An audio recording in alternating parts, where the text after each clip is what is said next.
All right, well, good morning, everyone. We'll call the General Academic, Technical, and State College Formula Advisory Committee meeting to order. We're being broadcast, I believe. Yep, it says live. And Ms. Gonzalez, would you like to do roll call? Sure. Ms. Albright? Sorry, present. Thanks. Ms. Askins? Present. Dr. Blanchard?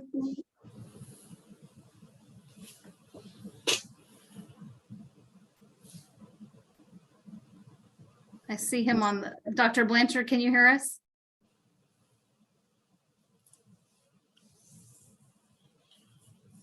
I'll come back. Ms. Brown?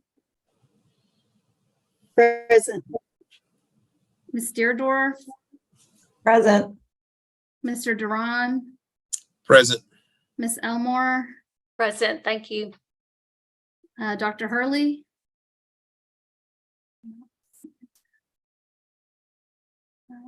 Ms. Cruel? Present.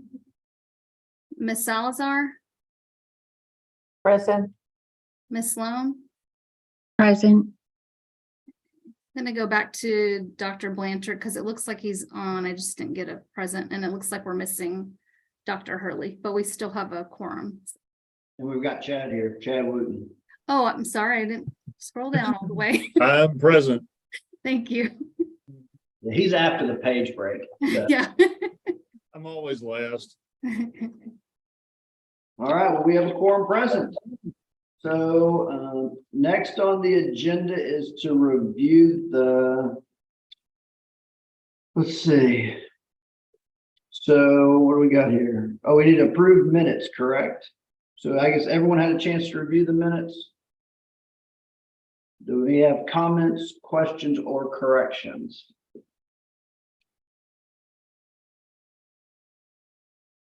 All right. Hearing none, do we have a motion to approve the minutes? I'll make a motion. This is Joseph. Thank you, Joseph. And do we have a This second? is Susan. I'll second. I'll second. Thank you. All right.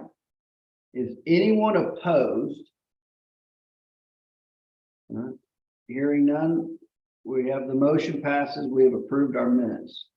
So next on the agenda, we're going to discuss charges 1, 4, and 5. Charge 2 is related to the state colleges, and I think Dr. Elmore is going to bring that up at a subsequent meeting. And charge 3 is related to the state or TSTC, and Chad Wooten will bring that up at a subsequent meeting. So on charge 1, that's the study and make recommendations of the appropriate funding level for all of the various formulas we have. And what Jennifer brought up on an Excel spreadsheet essentially calculates an inflation rate and then applies that across the board to every metric. I think the first piece to note is, on inflation, she has calculated it out through the next biennium. So it's not up to today. They've actually projected it out forward, and they're using HEPI, which I think we agreed to 2 years ago or 4 years ago. My memory slips me. There's a small projected growth in full-time student equivalent of 0.9%. And then on predicted square feet, there's a 1.1% inflation on that. Are there any questions or comments on inflation before we start to walk through the recommendations? Yes, Daniel, can we review the calculation for how HEPI was used? And I'd appreciate if we really the state had funding to do an 11%, 11.7% inflationary, but I also want to make sure I understand how we got to 11.7%. And just looking back, the last document I received looking at HEPI ending August 31st, 2023, it had HEPI at and this is the common fund, had it at 4.4%. I think we ended 2022, the calendar year, the common fund had it at 5.2%.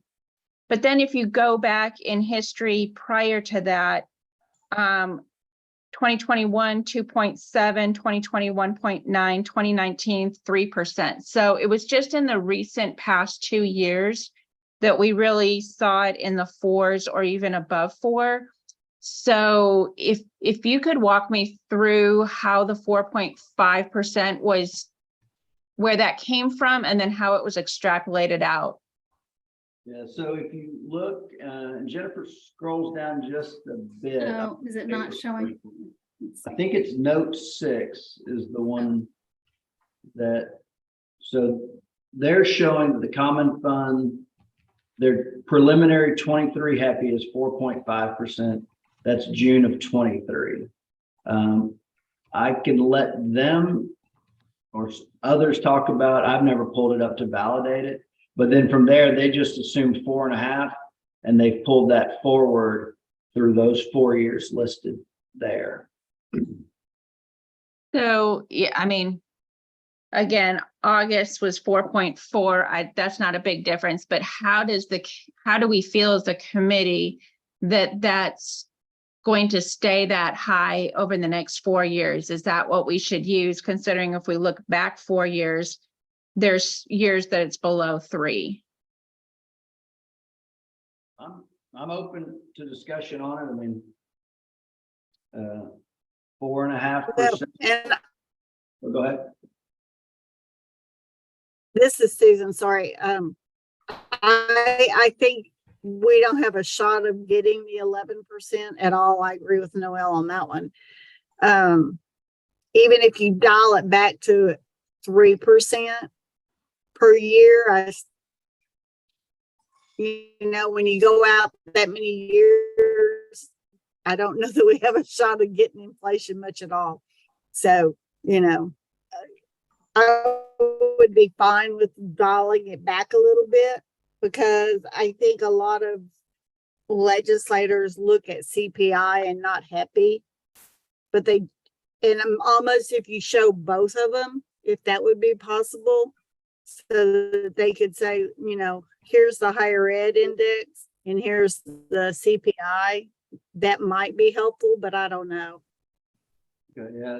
If I'm reading this right, it looks like they've included CPI in the next column over, which is 8.5% versus what would be the HEPI of 11.7%. Yeah, and again, we're projecting the future. I don't know that it's going to make a difference one way or the other, but if you take the past 4 years of HEPI and use that as an average, we're at 3.55. I don't know if that's showing good faith that we've looked at the average over the past 4 years rather than just taking the current and using that for the next 4 years. Yeah. Again, just wanted to throw that out for people's thoughts. That's interesting. Yeah, if averaging it, getting to 3.55. And then when does HEPI get published, the final? I know it comes out monthly, but. Yeah, they go on a calendar year. So in January, we would know the calendar year 2023. All right. So, and I thought 2 years ago, or maybe it was before that, we updated our recommendation. Our tentative recommendation was whatever the HEPI was today. And then we updated it based on most current HEPI data, which would be in that January-ish timeframe. Yeah, I agree. I recall us agreeing on that for consistency going forward as well. Well, I'm open to. I'm good with that. I agree. I think using an average could show some good faith also, since there's been more inflation, that we're taking that into account and smoothing it a bit in our recommendation instead of just using last year, which, as Noel pointed out, has been higher.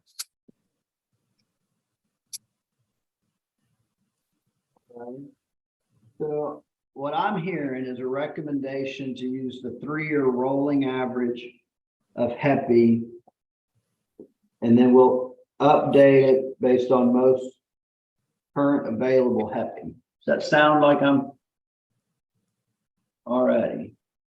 So I'm gonna say that's Noel's motion.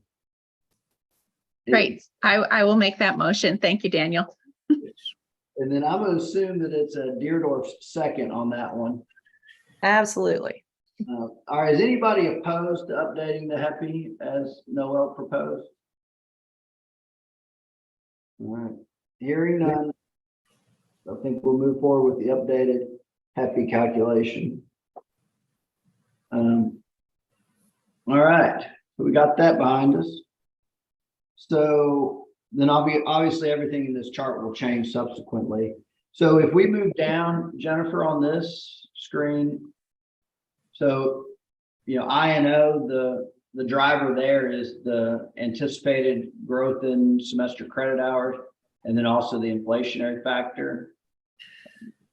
Well, I think we've agreed on an updated inflationary factor. I'm not sure there's much we can do about the anticipated growth in some weighted semester credit hours on this discussion. And then kind of moving down, obviously the next piece would trickle through on infrastructure. And then there's the anticipated predicted square feet growth of 11. What Jennifer also modeled is increasing the base amount of the small institution supplement by 11.7%. That's something we worked on 2 sessions ago. And, you know, I think it's a good practice. 2 sessions ago, we tried to make a significant adjustment. To me, it's probably better if we just slow and steady try to adjust that based on inflation. Any thoughts, opinions, comments on I&O and infrastructure in the recommendation?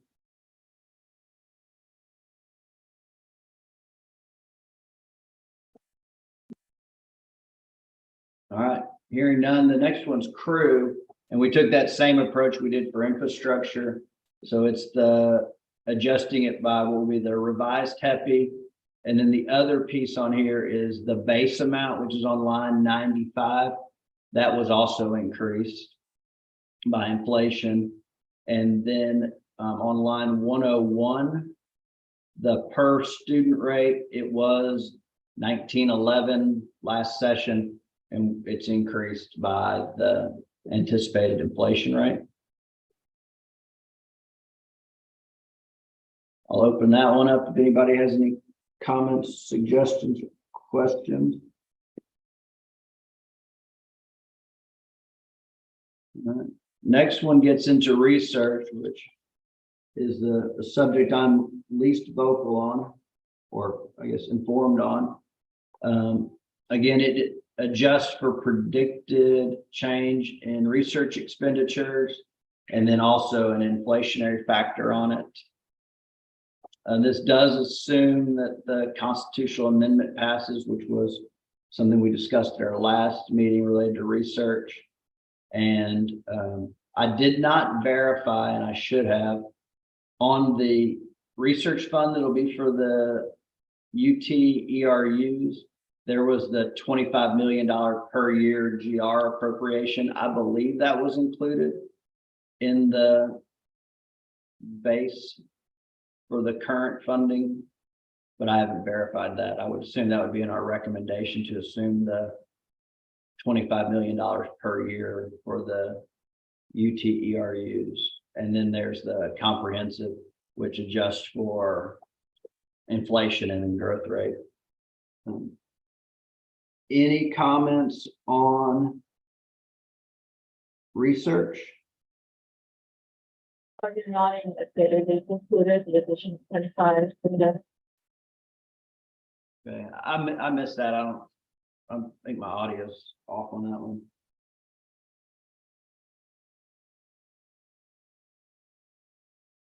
check my audio? Hear me now? Yes, ma'am. Thank you. Yeah, and I just wanted to confirm, if we can verify that the 25 is included in that base number, that would be. I think Jennifer was nodding yes, but yeah, that's the only comment.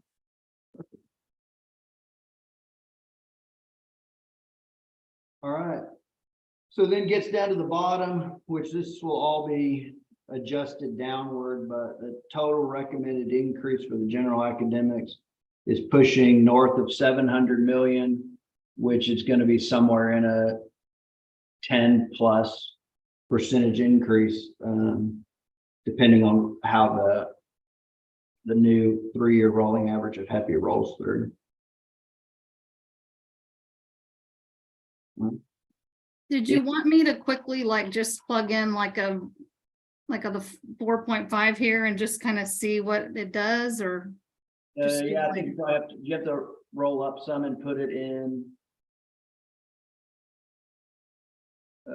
I think actually, Jennifer, I think you have to go up some and put it in a different spot.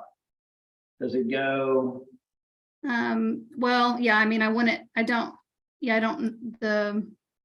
it might take some more time for me to figure out how to do the 3-year average here, but are you talking about instead of using?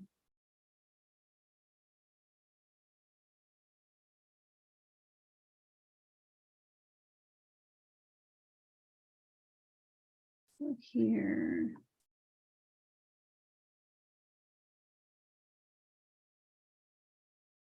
I don't know if this is the right way to do it right now. I'll have to look at it later. No, that's not the right way. But I was just plugging this in here. I mean, you're thinking this would probably be close to, let's just do it at Yep. CPI just for friends. Overall, you'd be looking at 10% increase. The 600 million, 10%, it was 8.5.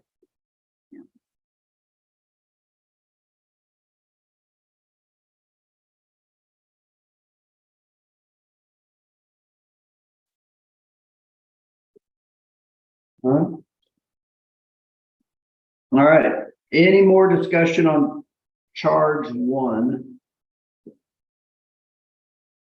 All right, hearing none.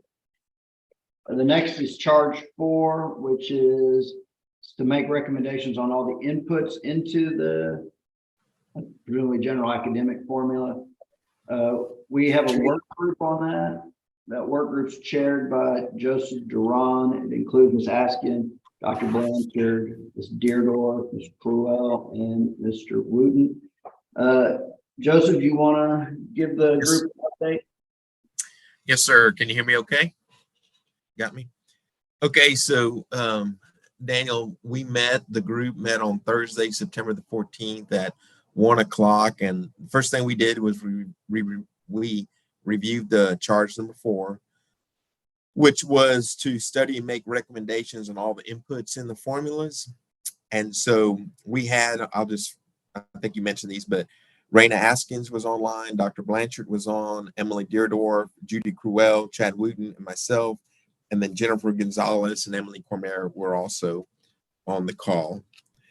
And so the first thing we did is we just kind of went through a list of all the various inputs. And so we kind of started off with some of the ones that are pretty basic, but the semester credit hour base, I think we agreed on how the base period that we're using, when we're using it, how it's being used is we were in agreement.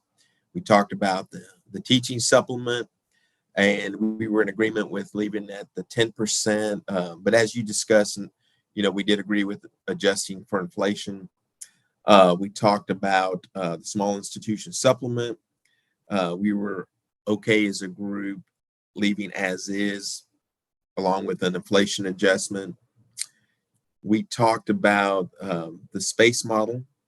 We went over kind of the methodology, the split between utilities and O&M. We discussed briefly the 5 factors that go into the space model, and check that off. So that gets me back to the 2 areas that we had most discussion. One was on tuition estimates and how that was done, actual versus projected.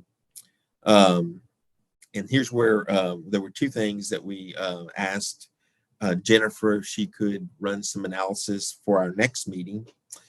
And one was similar to the health relateds. We want to look at how would the allocations have looked if we'd have used actual data on tuition. And so for this current biennium that we're in the 24-25, how would it have looked if we'd have used actual FY22 tuition fee data and just doubled it and used that as the E&G estimates? So for our next meeting, we're gonna Jennifer's gonna provide us with some data on how that would have looked and look at the shifts in funding and how members would have been impacted. The second item that we looked at was the cost matrix. And one of the things we talked about was, what could we tweak or make some edits or changes that would allow for better predictability, and also to minimize, and I just kind of wrote my notes like this, to minimize the impact that the lower level liberal arts cost per SEH is having on the other disciplines, because as lower level liberal arts, as the cost for that per SEH goes up, depending on how the others are doing, it could dilute some of those other weights in the other areas. So we left off, and Jennifer, you can correct me here, but Jennifer was going to look at using the current matrix and applying it to the last two base periods and we'll take a look at what were the shifts in some of the weights in some of the areas, and then kind of make some recommendations, maybe to leave as is, maybe to the words I use, freeze and review, or to I think I said this, but to continue as we currently are. But one thing we will need to do is continue to do those cost studies each year, and do that regardless of whatever decision we were to make or recommendation we were to make. And then I'll close it off with this, and then I'll let folks correct me or add to what I said. Our next meeting is October the 24th at 10 a.m. And so at that time, the plan is to review some of the data that Jennifer will provide us. So Jennifer, committee members, that's what I have to say. Please correct or add to. Thank you. I heard Joseph's going to figure out why the matrix is compressing, and he's going to understand why the utility adjustment keeps on shifting on us. So I look forward to your conclusion. Got it. All right. Any discussion on charge 4 after Joseph's update? All right. Hearing none, we'll move to charge 5, which is the co-charge with the health related, and it's about the treatment of health programs that are at a general academic institution. We had a work group. Ms. Deerdorf, Ms. Brown, Dr. Hurley, and Ms. Sloan were on that. And I will stop talking and allow our good friend Emily to give the group an update. Thanks, Daniel. The subcommittee had a really good first meeting, and we looked at the cost of what it would take to fund pharmacy and nursing programs at all the general academic institutions at the HRI rates, just using without any kind of limiting factors, just to get kind of a ballpark of what we're talking about. When coordinating board provided that data, we saw that it would, with just those two programs, it would have cost $214 million for nursing and almost $24 million for pharmacy, based on the current weights and rates. So while pharmacy and nursing are the programs that are most often discussed and are the ones that are specifically named in the charge, or at least called out, one of our discussions during the committee meeting was whether or not we should consider other health programs in this discussion. Should we just limit it to nursing and pharmacy, or expand it further?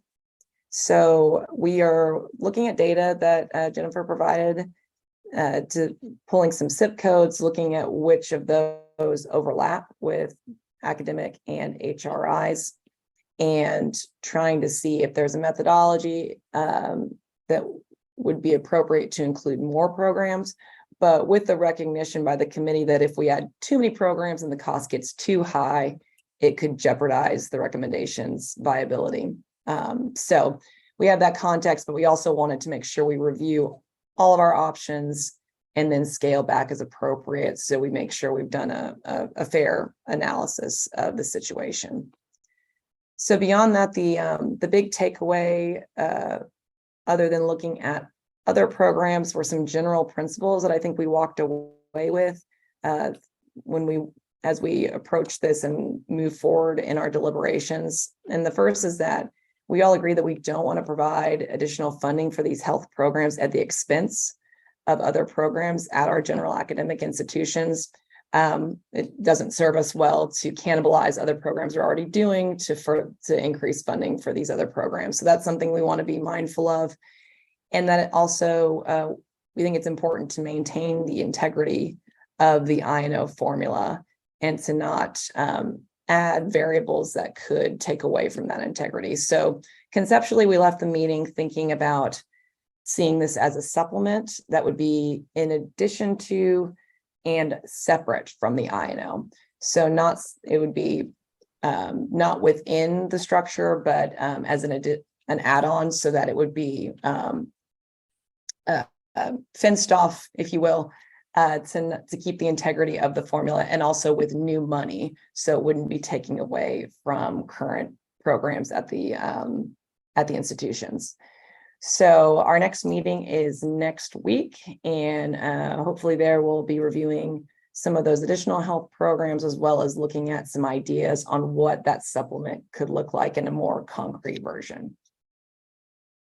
So that's all I got, Daniel, but I'm happy to answer any questions from the committee. Thanks. It's too complex of an issue for me to ask any questions on, so I'll spare you with that. I appreciate that. All right. Are any comments on charge 5 from Ms. Deardorff? Hearing none. So our next meeting is Wednesday, November 1st. I believe everybody should have it on their calendar already. And if you don't, just let Jennifer know. It's at 1 p.m. on Wednesday, November 1st. If there's anything that anybody needs or wants for the next meeting, just please let Jennifer or the respective party know, and I'll work on getting that together. And if there's no discussion on the next meeting and any materials needed, we can move to adjourn. Do I have a motion to adjourn? Daniel, I'll motion to adjourn. Thank you, sir. All right. Do we have a second? Second, Veronica. Thank you. All right. Anyone opposed? Hearing none, we'll be back together on November 1st at 1 p.m. Thank y'all so Thanks, much. Daniel. Thanks. Thank you. Thank you, everybody. Appreciate it.